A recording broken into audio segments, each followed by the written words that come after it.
In my calculus introduction video, you may asking, what is calculus really or formal definition in math?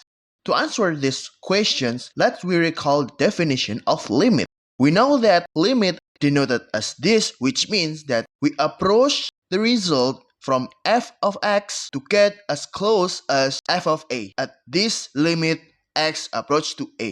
That means if we take this graphic as f of a at this and a at this, which is this axis belongs to x and this axis belongs to f of x, then if we take limit x approach to a for f of x, that means in this region which close to a at x-axis, which has distance, let's say delta, and a and f of a point at this, so that means the shift by delta will be in this two, and by taking delta as small as possible, we will have that these 2 points belongs to f of a with some little shifting distance as epsilon. And as consequence, the smaller delta lead us to smaller epsilon as possible. This whole thing known as Epsilon-delta limit definition. In Epsilon-delta limit definition, if we have this limit is exists if for all epsilon greater than 0 and epsilon itself is a real number, there is delta element of real number and delta is greater than 0, such that this inequality for delta will lead us to this inequality for epsilon, which delta for our x and epsilon for our f of x. For a special case, if only x minus a is satisfied in delta equation, that means limit only valid from positive direction or from right or right limit.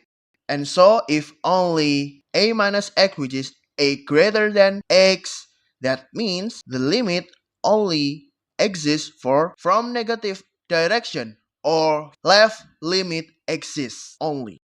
And notice that the f of x, f in this, and a only for finite. So for infinite thing, we'll have some modification for upper bound, which for another discussion. The question now we will discuss is, what if variable of function more than one? This question led us to know about multivariable calculus, which in limit itself there are many concepts of limit, such as ordinary limit, which limit denote as this, multiple limit, which use stack limit at one limit notation, and iterated limit, such you give limit for x and then y may be different for you giving limit y and then for x. This true limit has same principle as before, which we know by its notation, but in this video, we will focus on this ordinary limit. Although there are many kind of limit, but this is our focus. Basically, limit only can well define in space that has definition such distance, norm, and etc.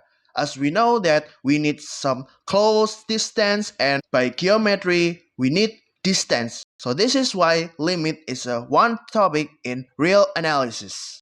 But in this video, I choose interpretation of distance as this bracket that may be norm or distance for this video. So by this concept, we recall epsilon delta, but as rate definition, which in this limit notation, I denote as vector sign because it multiple variable here as a, which is multiple value 2, at like this pattern as before, that this limit is exists if there is epsilon just like before and delta just like before, but here we have the notation as this difference by vector sign, which means that this told you about distance in our multivariable space. And remember that this f may be vector, matrix, and etc. because of its addition, definition, and many things. Now the question is, what for derivative and integral? I think that's it for next video. Thanks for watching this video. If you like this video, be sure to share and subscribe, and see you later.